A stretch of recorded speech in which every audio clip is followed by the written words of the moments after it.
This August, the rhythm returns. The Toronto Pan-African Film Festival is back, and louder than ever. It's Rhythm, the heartbeat of Black music and storytelling. Experience the powerful fusion of film and music that honors the creativity and impact of Black musicians worldwide. August 14th to 17th, from the Black Carpet Gala in Little Jamaica to free screenings, panel vibes, and the grand finale brunch with media mogul Phillip Scott. Get your tickets now at tpaf.com. The Toronto Pan-African Film Festival 2025. Feel the rhythm. Live the story. You've tried it your way, but you're still in debt? Or maybe you're doing okay, but want to invest smarter, grow faster. MillionaireX.ai gives you real step-by-step strategies to ditch debt or stack wealth. Stop dreaming and start planning. Visit MillionaireX.ai today. I want you to be the next millionaire next door. Finding the right real estate professional can be challenging. I'm broker Melissa Wilson. I'm knowledgeable in all aspects of the real estate process. So whether you're looking to buy new or an existing home or have a commercial need, I'm here to help.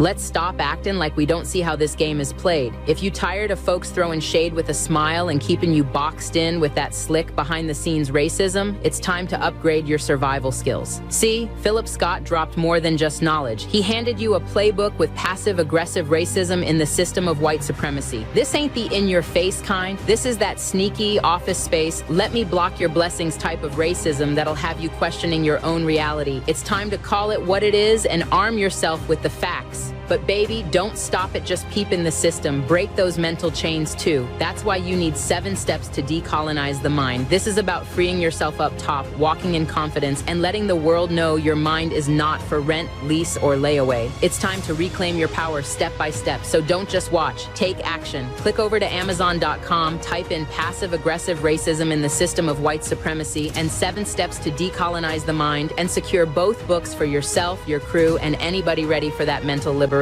La Sherika said it, now go do it. Invest in your freedom. Pick up both books today on Amazon.com. Trust me, your mind will thank you. I don't spend my money at the club. Everything I want is provided for me. Biggest misconception about you?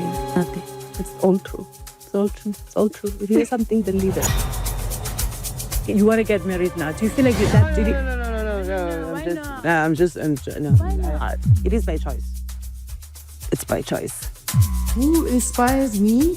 Me. Yes. Me. Yeah. They inspire me, those people you mentioned.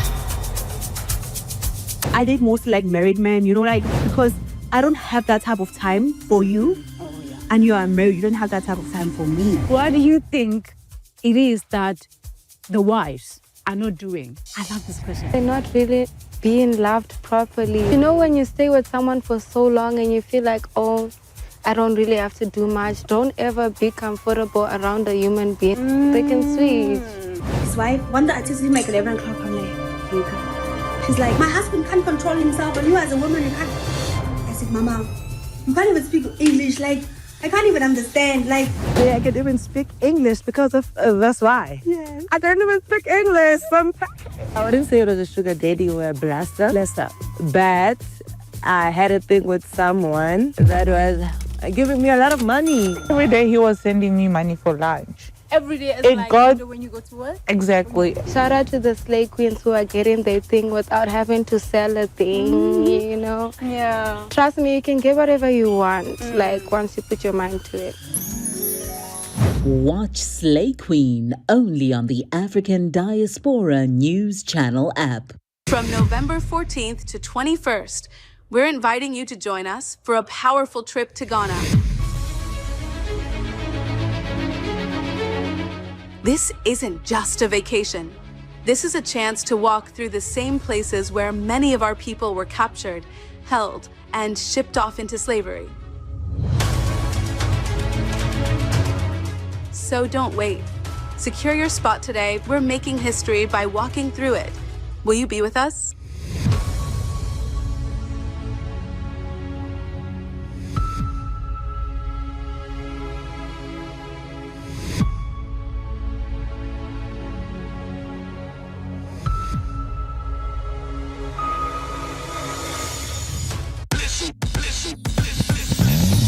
In H-Town, we want news that speaks truth, just like we do. ADNC keeps me informed and him inspired. We've been through too much to trust mainstream media. This feels like us. From the D to the diaspora, ADNC is how I stay woke. We binge ADNC like it's Netflix, but smarter. They speak on us, but never for us. ADNC does. No fluff, no filters, just the truth, daily. From Wall Street to 125th, we're watching our news.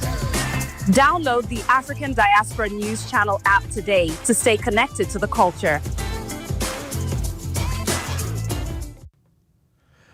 All right, ladies and gentlemen, boys and girls, welcome to the stream. We greatly appreciate you being here. It is August the 6th. I put on my watch so I can keep up with y'all. I obviously know the notifications not going out as they should because I'm looking at how many people is on the stream and I'm like, okay, and that's why I kind of. Some people ask me why I run those, like the program I run in the beginning. A lot of times just for people to get notifications to get in, right? But speaking about some of that, so definitely the Pan-African Film Festival in Toronto will be, man, one of my lights went out? Oh, shoot. Okay. How many of my lights went out? Hold on, y'all. Some of my lights went out. Nah, I gotta figure that out. I had 2 lights go out just now. Well, you know what? Speaking about my lights going out, y'all. These lights I bought, there was a good buy. I bought this, y'all, I'm gonna say at least about 4 or 5 years ago. These lights I got now, and for them, I'm gonna check what's wrong with it. But yeah, they went out. And man, I'm going to order some more of these lights. Definitely, they're gonna last me that long. But anyway, so the Pan-African Film Festival, that's going on next week. We'll be in Toronto, and all the brothers and sisters in Toronto be looking to meet you and definitely break bread with y'all. It'll be my first time in Toronto, and Sister Emma and the crew say they're gonna show us around and connect with all the brothers and sisters out there in Toronto. So. Definitely looking to do that, especially, media and film. That's what we do. Tonight, we're going to be talking about, at least on the podcast, we're going to talk about the BET situation. So that's definitely going into a media conversation. So make sure you go for that 9 p.m. Central Standard Time on the podcast. But tonight, we're going to talk about, just 2 different things about the folks, how they love to invade our spaces. And also, you had a sister who is a first-generation immigrant, and she is pinpointing where the divide started, who caused the divide, and she's being honest about it. And I have no problem getting involved with those conversations. Like I told you before, I'm going to continue to have those conversations as long as we do it in a productive manner. It's about solving the problems. It's not about, like they said, it's not about bringing a bone and carrying a bone. It's about solving the problem. And when you get to the bottom of the problem, you have to understand that previous generation was a problem for us as Black Americans and for them too, from the sound of it, that previous generation, right? We know in our community that everybody, as long as they look like me, no matter if they sell us out, that was the problem. The civil rights generation and the way they did things after the civil rights movement, it caused us a lot of problems and set us back as people in this generation now.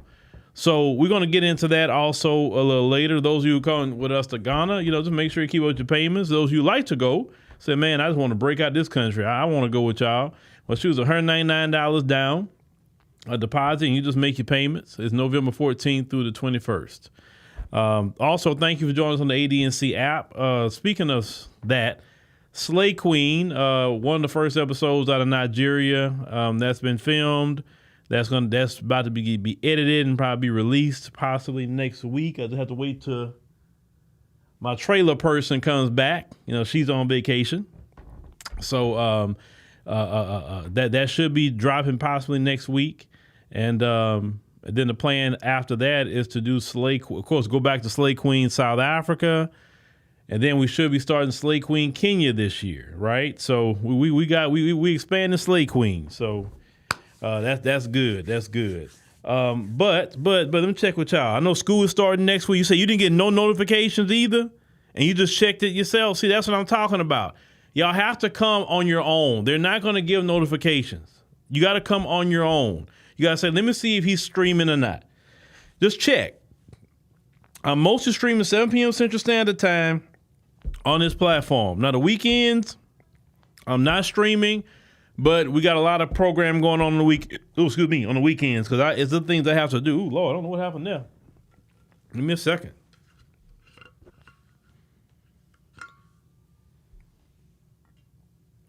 You say studio tour coming soon? What studio? What studio you talking about, my brother? You said it was 8 p.m. Eastern. There you go. Yeah, do like Javon down here. If you're in the East Coast, set your alarm for 8 p.m. If you're in Central Standard Time, set your alarm for 7 p.m. If you are in Mountain, then it's 1 hour behind. If you are in California, the Pacific, that's 2 hours behind. Just set your alarm, and that's the best way to do it, ladies and gentlemen. Then after that, right after that, LaSherica at 8 p.m. on Afro Wire, and then at 9 p.m. on our podcast. So just letting you know, just to go look for it yourself, because these people are not going to give you notifications. Don't even get me started some of the stuff I have to deal with. I'm dealing with right now.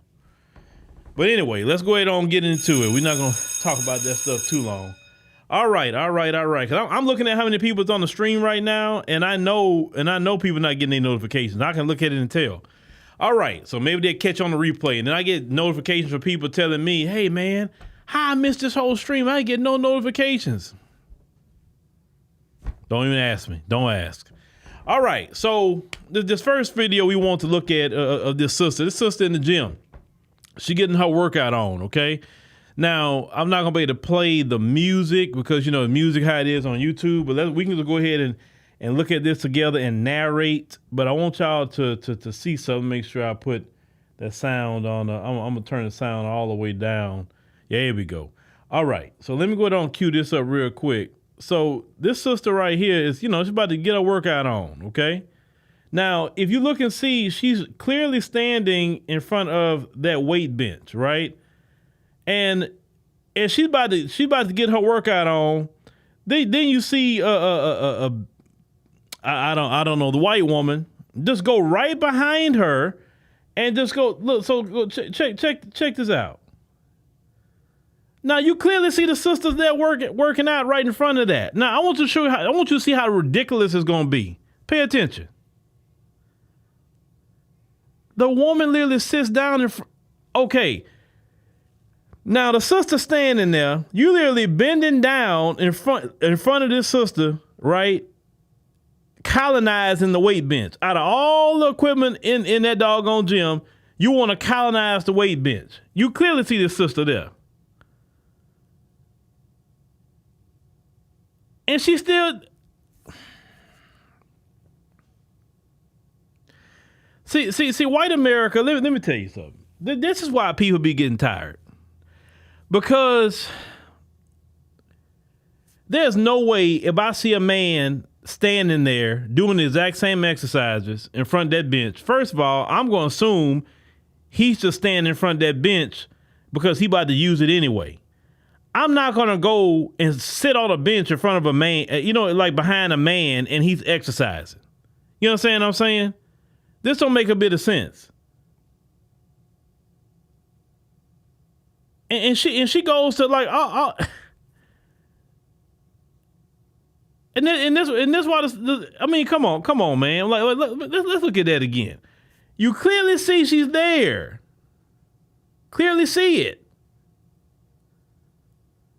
But the part that got me the most was that part right there. Like I'm not about to be, first of all, you sweaty. First of all, I don't want my face in nobody's butt, okay? I don't want that. I know we're close to it. People struggling, grunting, maybe they may even fart or something, right? But this is what we're talking about invading our spaces, because that's your space when you're right there. And you wonder why black people be saying these things about us. That's why. And see, I know why you do it. Let me tell you why I know why you do it. Because I've observed how you raise your children. And one thing I've observed about how they raise their children, they don't teach their children boundaries. They don't, like our children, we teach them, hey, don't be doing that. Hey, don't say that. Hey, don't go in that store asking me for nothing because I ain't got it, right?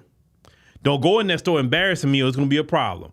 It's always something where we teaching our children how to act versus them, they have their son, their daughter, throwing themselves on the floor. Just get up. Could you please get up? I'm a count and all this. And then black folks, we be looking at that. And now it starts at that age. Then as they get older and they know no kind of boundaries, no kind of respect for people, then they think they can do that to everybody. So it's actually cultural for them, and it's taught in their household. Because I told y'all, it is a culture thing. And it's not just the ones in America. It don't matter where you go to where they at. It don't matter if they're in Europe. It don't matter if they're in South Africa. It don't matter if they're here. It don't matter if they go to Latin America. No matter where they go, from what I have seen, just going throughout the world, that is a cultural thing for them, that they feel like they can just go do whatever they want. And then when a black person check them, say, hey, what are you doing? You see I'm out here. Why are you talking that way? Why are you so angry? You don't literally see what you're doing? And like we supposed to just be like, okay, that's normal. No, that's not normal. That's not normal. That culture is so abnormal. It's extremely abnormal. It's like common sense would tell you that you don't do that. But these are the people that claim they got these high IQs, but yet a high IQ person would be analyze the situation and say, maybe that woman is using that bench. So at minimum, I may ask her, is she almost done? Because I would like to use it. Or maybe I'll wait in the cut until she's done and she'll say, okay, yeah, I'm done. You can go ahead. And then now I have the bench. She couldn't ask the woman to go do that. She couldn't just a simple ask. I've done that in the gym before. I've seen people say, hey, bro, I say, how many more sets you got? You be done? And he's like, yeah. I see him almost getting done. I don't just go mess with somebody. I just see him sit there. And it's rare because I go early enough where people not in my way. So if you get up about 4:30 in the morning and then you go, people don't be in your way. By the time I get there 5 a.m., people don't be in your way. But if you like to go to the gym and have people in your way, I can't stand that crap. Oh, I hate that. 4:30 in the morning is the best time to wake up and then go be at the gym by 5. People be so out your way. So you ask the person, and the person will tell you, yeah, I'm done, or no, I got more sets or whatever. And if they do, say, oh, okay, man, have a good workout. And then you go try to find something else. You don't go do that.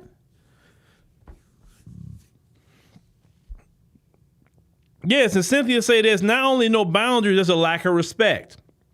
They don't feel like they got to respect you either until we check them, until we put them in their place and tell them you're not going to disrespect me. You're not going to cross the line with me.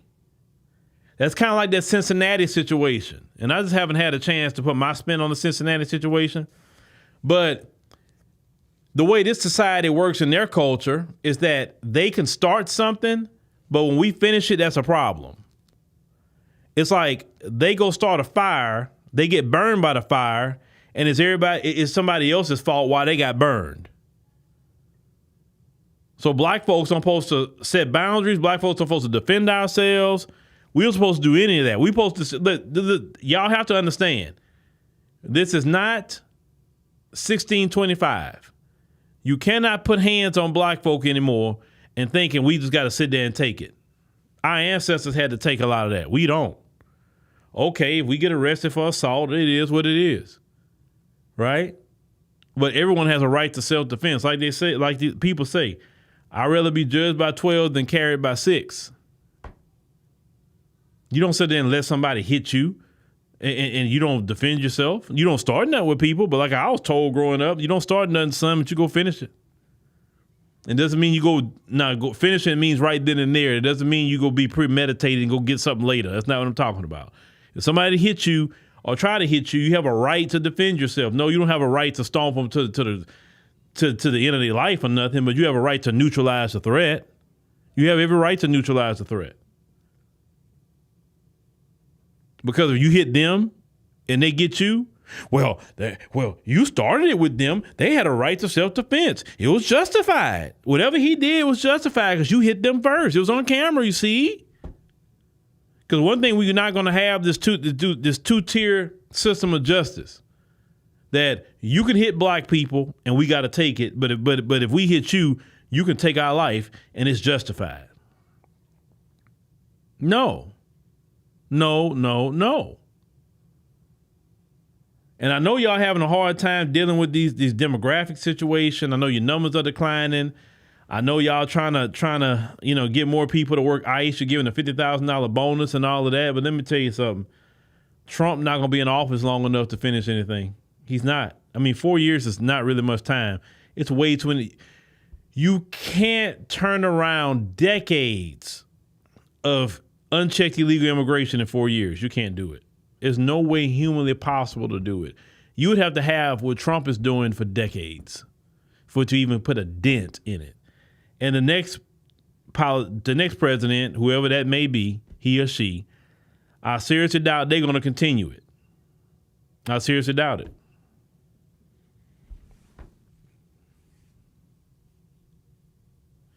Yes, I did hear about that, and I wanted to cover that too. I was actually looking at that story about the dude that's talking about he wanted to do something to black folk.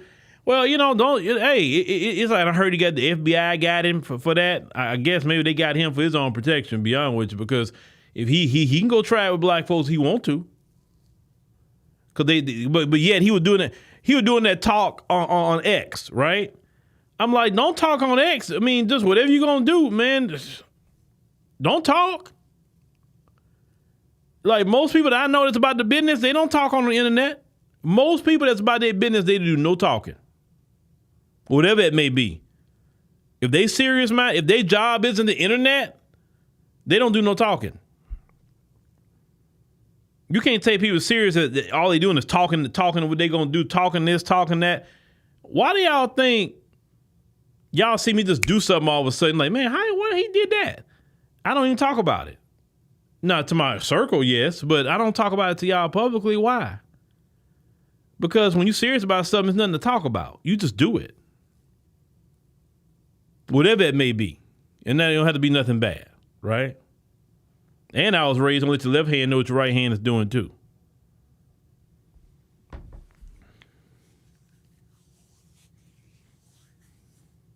Well, of course they don't care what happens before the camera, because this is the issue. We're gonna get to the next topic. A black person aren't supposed to defend themselves against white people. They're supposed to let white people supposed to be able to hit us, mistreat us, and we just sit there and take it like we on a plantation. And what they don't like is when we like, nah, I'm not on a plantation. It's gonna be a consequence. I know in your household you said that, y'all are superior and you can do everything you want to do to black people and whoever else. I mean, I know that's what was said to you, but in reality, the real world, if you put your hands on the right one, they gonna give you what you're looking for. And I'm all for self-defense. I don't believe in starting nothing with nobody. But every human being, every animal has a right to self-defense of themselves. How is it that black people don't have a right to self-defense? Then they want to get mad about your response. Oh, well, he shouldn't have responded that way. Well, if you wouldn't have hit him, he wouldn't have responded at all to you. If you can't, look, I was always told a long time ago, keep your hands to yourself. It's simple things that we learned in kindergarten. But these people's culture, They didn't learn. Look, think about it. When you go back, think about it in school, how they would get away with things, but yet little black boys couldn't get away with nothing. Little black girls couldn't get away with nothing. I told you, it starts that coddling and that you can do whatever you want culture, that I'm white and I say so culture. It starts when they're children, because all of us have, if you really think about your childhood and you really think about how your little white friends would do whatever they wanted, they would crash out, they would do whatever. But the moment you do it, boom, you getting detention, you getting suspended, you getting whatever. You learn real early there's a difference between you and them. That's really when you really deal with racism as a child. That's when you first notice it, the classroom. Like in our homes, most black people don't live around them like that. Maybe some of us in a mixed community, but we don't really interact with them like that until we have to go to school or your child has to go to daycare or something like that. If you take them to a daycare that's kind of mixed or whatever the case may be, and some of you take your kids to all white everything, I would never recommend that for our children. That is so much psychological and racial abuse that happens to black children in those all-white environments. I don't know why you do that, because I read that a long time ago. When a black parent bring their children to an all-white environment, they doing that for themselves. They're not doing that for that child. That's validation for them. And that child go through so much trauma and racial terrorism in those environments. The parent don't have to deal with those issues. The child does. Yeah, redistricting in Texas, they clearly said we do it because we want to. That's their attitude. And the thing is, the whole world is getting tired of their attitude. The whole world is tired of that I'm white and I say so. Because it's not right. And not just saying black people, we saying the whole world. Everybody looking at that and say, bro, like, who are they to be running around here doing whatever they want, but nobody else can? Who put them in this position? They're not even a global majority. They're the global minority. Who are they? That's where a lot of questions are starting to be asked by many, many nations outside of this country. And it's not just this country. We're talking about the whole Western world. Anything of European descent. People are asking that question. Oh, you don't do what I say, I'm going to sanction you. Who are you to be doing that? That's what a lot of countries are asking now. The reason why they have in BRICS and all these other alliances is because they're saying, no, we're tired of that. Who are they to be telling us anything? They're not our mothers or our fathers, or they're not no king that over us. Who are they supposed to be? And that sentiment is going to grow even stronger as each year go along. It's going to be so strong. Why do you think France is being kicked out of all these African countries, and why they begging? Why do you think they begging Ibrahim Traore to please let us back in? The United States is begging to get back in. They kicking them all out. Why? Because they're tired of them. And they don't need them. That's why I tell our people that we need to be thinking about black Americans and ourselves, period, and not tie ourselves to what this government be doing. Because sometimes, yes, we are Americans. Yes, it's our country. You better believe it. But don't swing the flag too hard where you're kind of taking on American imperialism in other countries. You don't want to do that because you don't want to travel abroad and get blamed for anything. Because like I said, wait a minute, we have been victims of this system. Okay, we have not been on the forefront of supporting any injustice against any group of people. Now, let's you say you're on your way to Houston. Okay, I guess so. Have fun. Yes, I want to appreciate everybody that you said do a video on the black Texans are losing political power. And then somebody else had wrote, okay. He just thank y'all for the love offering. Hold on. Appreciate the love offerings, okay? I'm going a little longer than what I wanted to in this particular topic. But people are tired, y'all. People are tired. Make sure you share the program with your friends and family. You'll just hit share with them and let them know what we got going on. Tell them about us over here at ADNC and support every platform we're doing. Now, Now, let's get to something else. And I know at the bottom it says failed tribalism and anti-Black American bigotry. And the reason why I wanted to talk about the failed tribalism is because two things. You know what made us special? And I'm gonna get to the video. What made us special is that we were different. We understood a collective unity that on the African continent they never understood. Maybe now in South Africa with the ANC and a lot, of course, at that time period they had a collective unity because they was under oppression. So that's why the ANC got a lot done, and that's why they fought so hard against apartheid. It's because they had a collective a mindset. And notice how they actually got their country after 1994, right? But we were one of the only groups that had a collective mindset.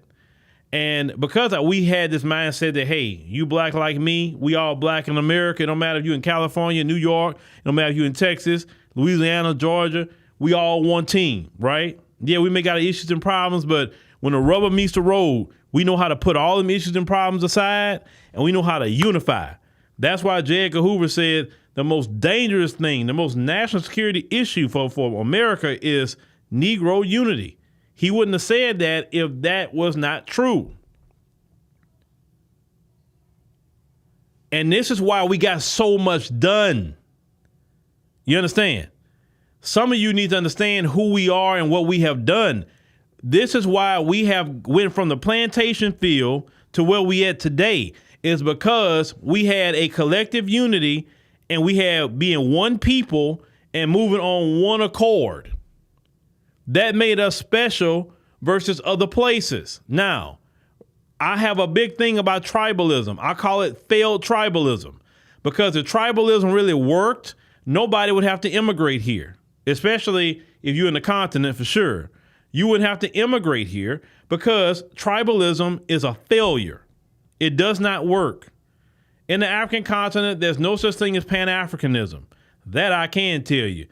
Renell Way is the biggest one to tell you about that one, about how they'll never have Pan-Africanism on the continent because we don't get together like that. We too tribal, right? That's more so an American concept, but that was birthed out of our culture to say, hey, if you black like me, we all black. But that's not how people see things outside. Now, I'm not saying that you can't unify with a brother and sister over there, but they have to unify underneath what we think and they have some of them that do have adopted our mindset about things. And that's the brothers and sisters you want to link with. That's only the brothers and sisters I'm going to link with. If they don't think like that, then I'm not linking with them. Right? But tribalism is a failure. Let me tell you about tribalism. They will put an idiot as the president of their country just because he's in their tribe. Now, somebody of the opposite tribe may be the most smartest man or lady out there in their country. They won't put the smartest person there that's going to really protect their country and get the country right. No, I'm only going to vote for my guy, the village idiot, because we got the numbers, and I'm going to put the village idiot in there instead of maybe somebody from the opposite tribe to get things done and move on a nationalistic way, right? So the reason why I'm bringing up failed tribalism is because I don't want failed tribalism to creep into our culture. And what has happened, when I tell you people bring over their culture with them, they bring over their failed tribalism. This is where you have the I'm not black, I'm this, I'm not black, I'm that. They bring in their failed tribalism over with them. And unfortunately, from what I'm seeing, some of the failed tribalism is rubbing off on us, and that's not how we got things done. Tribalism is a failure. That's why some of them countries can't progress, because they're still stuck on failed tribalism. There's no reason for some of them countries to still look like what it looked like during the time of Sally Struthers, talking about the Christian Children's Fund. It's because of tribalism. Because if you moved on nationalism and we all one people, right, then we can get some things done. We can get the white supremacists off our back. We can get the corrupt people out. We can deal with our issues and problems if we were all one people. Now, recently the Kenyans, they all protested and got together, not on tribalism. The younger people, they did it on nationalism. We're Kenyans. We're not taking this mess. They were of different tribes, but they were all nationalism. You understand? So don't take on or adopt tribalism. That's not how we got things done in America. That's not how we're going to get reparations or anything, is with tribalism. You understand? Now, I'm going to show you something else. I played this before, not on this one, but when you get to the point of this right here, we will never get nowhere as Black America, okay? Because we are above this. But with this woman here in South Africa and how turned up she is about foreigners. Now let me play this lady. This went viral, but I'm gonna play it for a reason. Africa belongs to South African. I hate foreigner. I hate Krikamba. I hate Kwara. I hate Zai. I don't like foreigner. Foreigner must go to their country. I hate foreigners. I am xenophobic. I hate times and times. I don't know how many times. I hate foreigners. I am xenophobic. I don't like foreigner because foreigners, I don't have a child because of foreigner. Ramaphosa, take these foreigners to their country right now. All right. So she had an issue with a foreigner because she said, I don't have a child right now because of a foreigner, right? When you have that much hatred toward anybody, I don't care who it is, that's going to make you blind. And that's going to make you even hate her own South African people, right? The issues in South Africa, beyond with you, it's the politicians. Been there, seen it. It's the politicians. But it's so easy to go at them. Now, let's get to the video I want to talk about, because remember I mentioned the previous generation, how our previous generation was a problem, and even the first generation immigrants that came in here has been a problem. So let's play this video with this sister says. She's was born here in America. But let's listen what she had to say real quick, because it makes a lot of sense. Y'all, as a hyphenated American, I am so glad that we are finally having a discussion about our immigrant parents and their country as a whole having such a hatred for Black people in America. And what has me in confusion is that they have more hatred for the Black people in America than the colonizers who are back in their country, pushing them out of their country so that they have to come to America to make a whole new life. What's even worse is that they have this hatred for Black people in America before they even step foot on America's soil. In my opinion, I blame the boomers. The boomer immigrants are just as bad as the American boomers, because truth be told, they are the ones that started the backlash against Black people in America. And they taught and spread that same hatred to their kids and to their families and friends back in their country. Not only that, a lot of them only have friends that are from their country. So they didn't interact with Black people in America. Now look at them. A lot of them are being deported back to the country that didn't even bother to fix because they had so much hatred for Black people. Now, you heard what she said. So you come over with anti-Black American bigotry. They cannot be racist, but they can be bigoted, okay? You brought over anti-Black American bigotry. Part of it is tribalism. You come over to a country that you didn't build. You had your own homeland, right? You mentioned the Caribbean. The Caribbean had slavery just as much as it was slavery here. Slavery in the Caribbean was extremely brutal, actually. Extremely brutal. This is why you have a lot of Caribbeans not down with the LGBT situation. A lot of them, because it was a lot of buck breaking going on in the Caribbean. A lot of buck breaking. A lot of it, okay? And that's also part of their culture, too, now. You think, man, that Greco-Roman stuff, go research how they were dressing their little boys in dresses and all kinds of that, but that's their culture. That's their culture. Anyway, so you leave your homeland, and think about it. You leave in shame. Let's think about it. You grow up in a country where your ancestors been in, and you feel like a failure. You feel like you can't get nothing done in your own homeland. You feel like a failure. So you say, you know what, I'm gonna have to leave. I'm gonna have to leave, and I'm gonna have to go to America, to a land that's not my own. I don't know what's gonna happen to me over there, right? And then you see other black people that may look like you, and you find out they're not immigrants. You find out they never had to leave America, not en masse. They never had to do that. If they left America, it's because they chose to for whatever the reason. You see these black people doing pretty good. You see these black people in certain positions. You see these black people got money, got respect.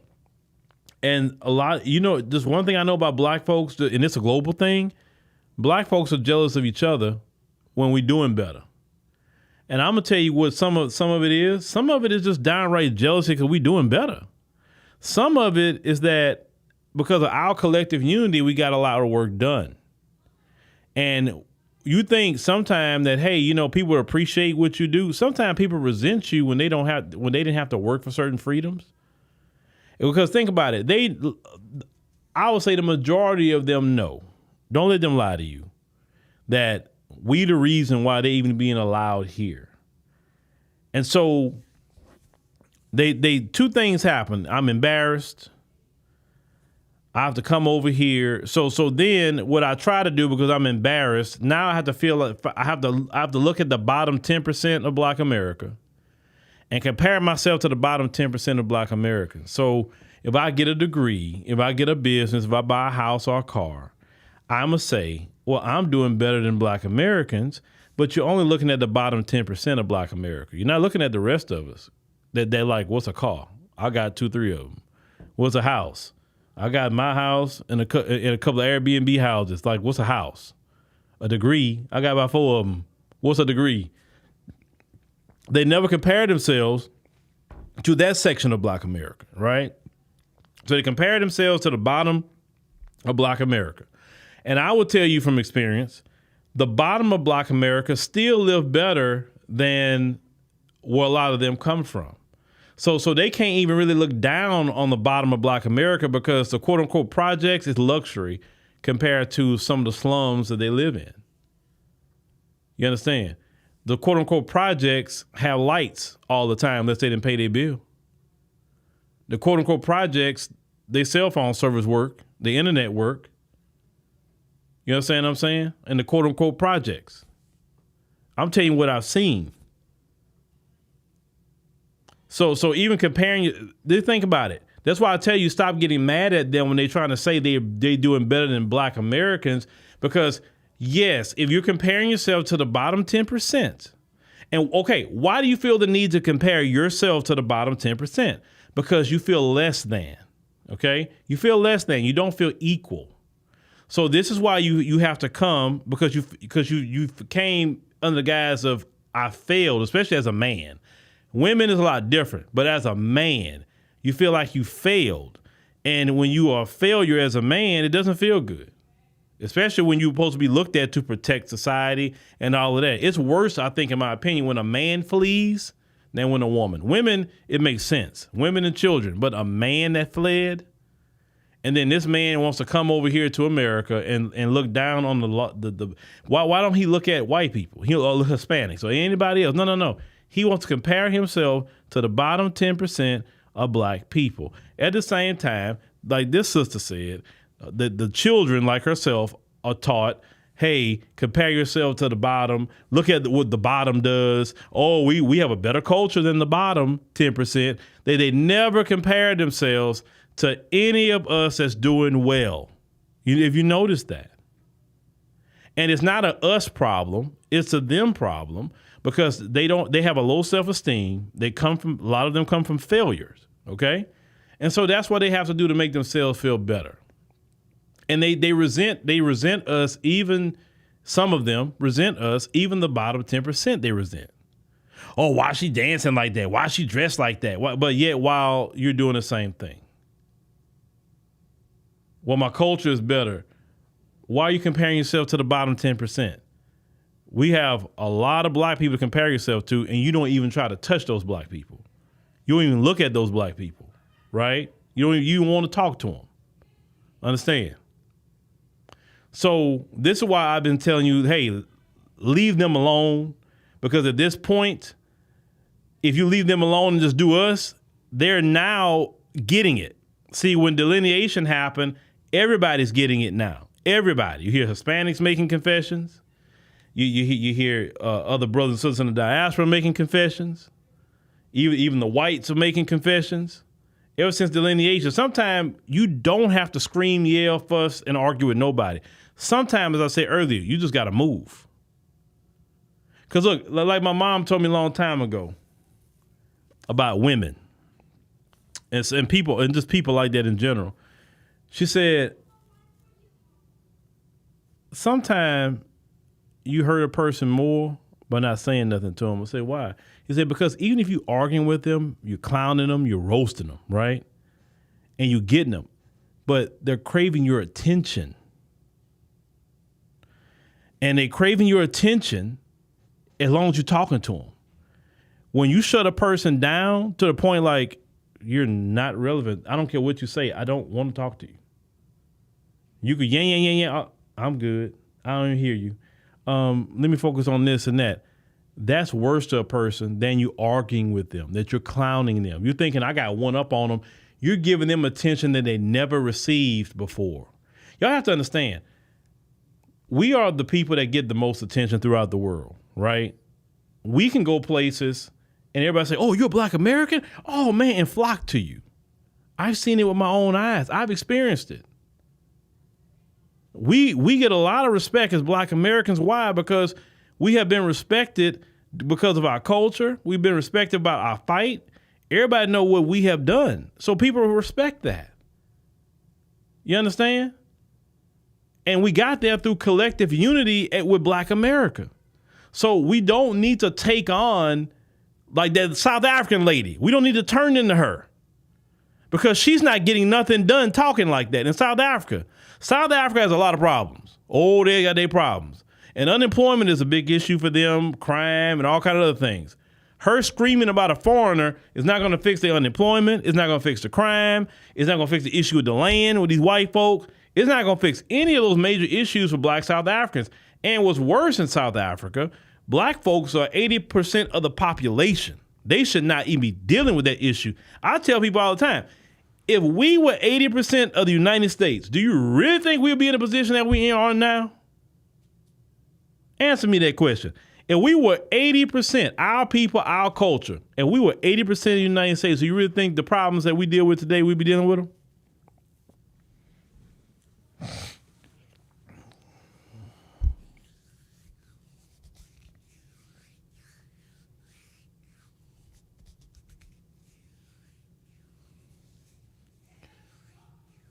You said O'Shea said in Uganda that they know and mimic us and our celebrities to the T. Oh, yeah, I seen that. I seen that with my own two eyes.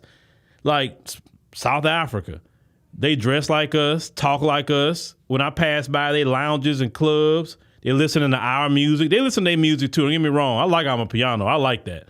But they're listening to our music. I was sitting there, what's that, Tiger's Milk, and they playing nothing but R&B and hip hop. Our music.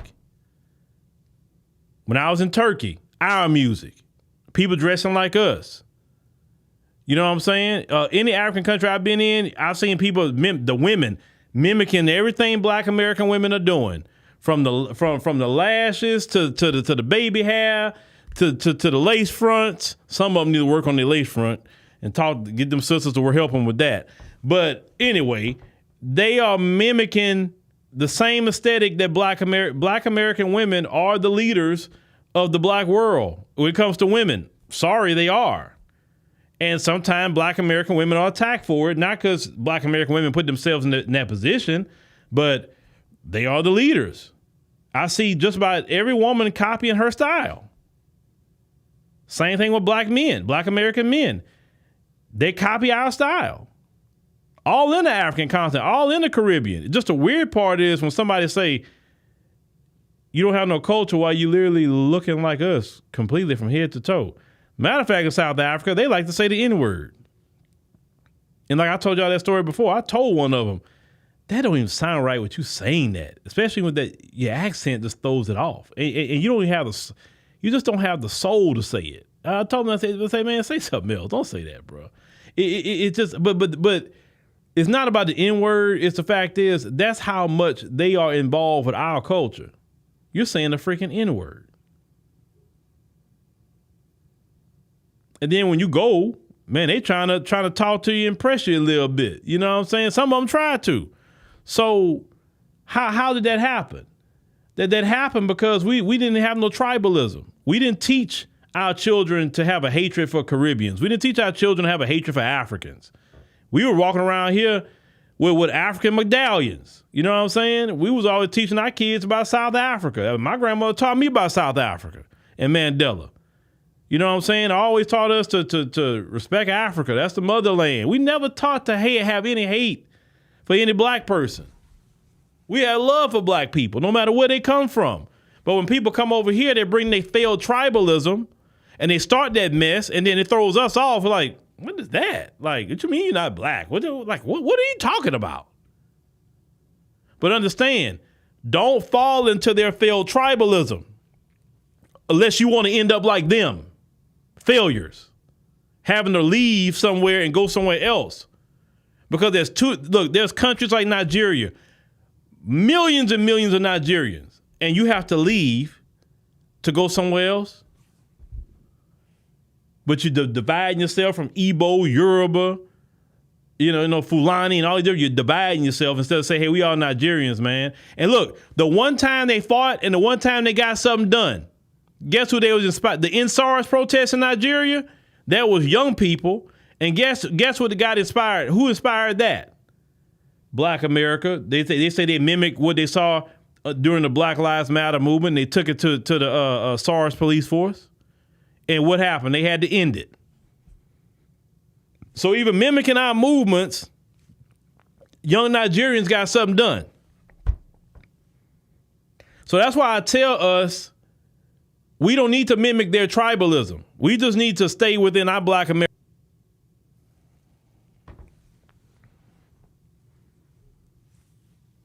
No, Eric, it's true. I told him to his face. I said, brother, you don't even sound right saying it. I mean, that accent just throws it off for me. It just don't even sound right. It don't. It'd be like me saying something that they say, and I got my American accent. I'm like, man, why are you saying that? That don't even sound right, bro. I mean, it just don't. But the dude was nice. He was nice. He was a good brother. He was happy to see me and all of that. And like, he was cool. He was cool. Nothing against him, but it just didn't sound right to me. I just don't like to hear Africans say that. I don't. I tell them too, like, why are you saying that? It don't even sound right. Like, you don't even have the connection to that word that we do. You just don't. You think you're being cool when you hear Black Americans say it, but with Black Americans, it's a little bit more to it than just a word. Oh Lord, I see the sister Southeast Londoner in there. Oh, don't let hear him say that in that UK accent. Oh Lord, like no, please, no, don't say it. I just can't deal with it with them accents. I can't deal with it. I mean, I'm like, why are you saying it, bro? Why are you saying it? What is it? I mean, don't y'all got something else y'all say in y'all homeland? Don't say that word. Don't do it. Let us have our stuff. Even though I disagree with us saying it, but still, that's our stuff. Man. Okay, Paula. That's your name, Paula. Yes, I spoke to you one time before, Paula. That's right, Paula. Shout out to Paula in the UK. But we've never taught, and we're still not teaching, even though we got, we getting at people about their disrespect. We're still not teaching our children, hey, don't like Caribbeans, don't like Africans. We've taken our children to these places, right? And our children are enjoying themselves. I've never had a conversation with my child about any issues with a Caribbean or African. The only conversation, I'm not gonna lie, the only recent conversation we had, me and my daughter, and she could answer it, was I told this yesterday. When we was in Kroger, we walked by and they had these two West African brothers, and they were pretty musty. And she asked me about why are they so musty? I said, unfortunately, some people don't believe in deodorant. And I told my story before. When I came back from Ethiopia, you had some of them musty. Even this one woman that was musty, and I couldn't believe that. And she wanted to come ask me a question about a phone. I was like, oh, no, not must, not a one. Listen, oh, Lord, deodorant's too cheap. Y'all, any of you who don't wear deodorant, you East Indians, you another one, put on some deodorant, bro. That's a public nuisance. I am the biggest guy against mustiness, okay? I don't like smelling must. Now, you want to be musty in your household, do that. But in public, when I'm trying to buy food, when I'm sitting on a plane, that's even worse. You look at, if I own an airline, I'm going to have a policy. And my policy is going to be no musty smells. No smells that you could take a bath and get rid of on my plane. Okay? We want to have clean air, because I'm a firm believer cleanliness elects to godliness. And deodorant is too cheap. You can go to the Dollar General and go get you some deodorant. You can get you some baking soda. Listen to me. Go get you some baking soda. Put a little baking soda in your hand. Get you a little water. Make a paste out of it, right? And then put that underneath your arms, underneath both of your arms. And that is a quick way to have some sort of a deodorant. There's no excuse for you to be smelling. No. Yeah, oh, Lord, Demetrius say be putting deodorant over funk. You can't put deodorant over funk, okay? You have to take a shower or bath, whatever you want to do, okay? Use soap and water. Soap and water. Now, us Black Americans, we believe in a wash rag. Now, the folks want to just use soap on their body. They don't get it done. Sometimes you got to scrub. You got to scrub sometime to get some things out, some dirt and grime. And wash rags don't cost that much either. You can get them from the Dollar General too. Your toothbrush and toothpaste. You can get that from Dollar General or whatever. Dollar Tree. You can get that. There's no excuse to have bad breath and be musty. There's no reason for you to be smelling like feet, because that's because you don't take a shower. Or you try to wear your shoes without socks and you're sweating and now it stink. I never put any of my tennis shoes on, or any, especially working out, without no socks. No.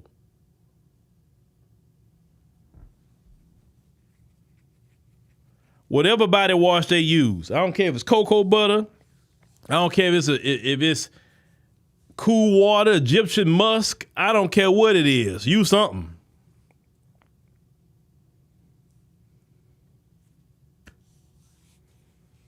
No, I have to talk. Listen.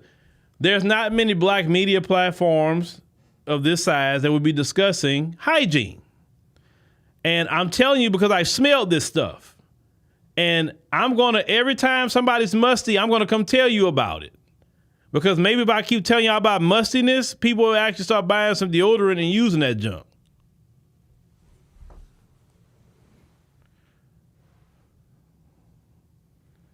In Black American culture, we didn't allow that. In Black American culture, you better take a bath. They'll tell you, man, you smell like a puppy dog. Go in that bathroom. You smell like outside. Go in there. You know what I'm saying? And then even our children, as a child, you go in there like, let me smell you. Let me see. Oh, you didn't hit every place. Get your behind right back in that bath and hit all the spots. When you do every spot. They'll send you back in that bath to make sure you do it right. You gonna do it right. To teach you how to bathe.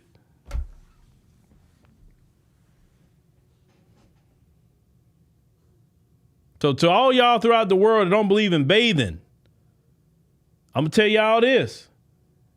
We start setting up our studios in certain countries. That's a rule in my studio. You better shower. You better shower, or you're gonna get sent home. And you can't shower, put on a deodorant, you need to go. Because that is a public nuisance to me. Stinking.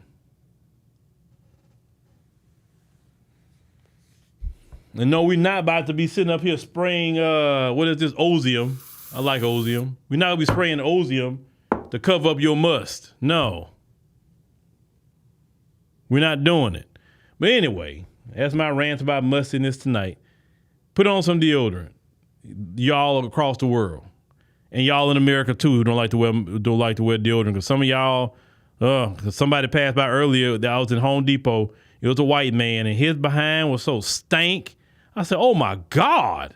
And me and my daughter always catch it too. We catch it like, like that. We'd be together and like be looking like, I say that. And you know how somebody's so stank, they funk stay from where they started to where they passed? I was like, oh my God. So you got folks over here stinking too. Take a shower in a bath. You have no excuse. All right, y'all. Thank y'all for listening. Make sure to click the subscribe button. Make sure to click the like button. Make sure to check out the Sherika here in about 2 minutes on AfroWire AI, and then I'll be working on the podcast, and that'll be at 9 p.m. Central Standard Time. So thank y'all for listening. We'll catch y'all on the next one.